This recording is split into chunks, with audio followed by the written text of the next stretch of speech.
So here's one way that people are using TikTok to earn money online.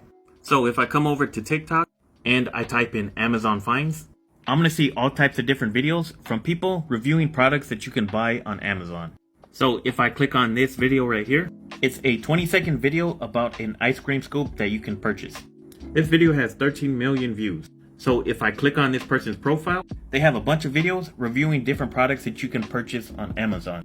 Now, if I wanted to check out any of the products that they reviewed in their videos, I can click on the link in their profile. And it brings me to this page where they have an Amazon storefront and a bunch of links to different products that they mentioned in their videos. And they have a button that links directly to that ice cream scoop. So when I click on that button, it brings me to Amazon where I can purchase this for myself. So if I were to purchase this ice cream scoop, since I clicked on this creator's link, they would earn a commission from Amazon.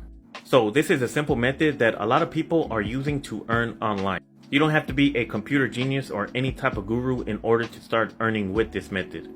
Now, if you want to learn how you can earn on a higher level using this method, make sure to follow me.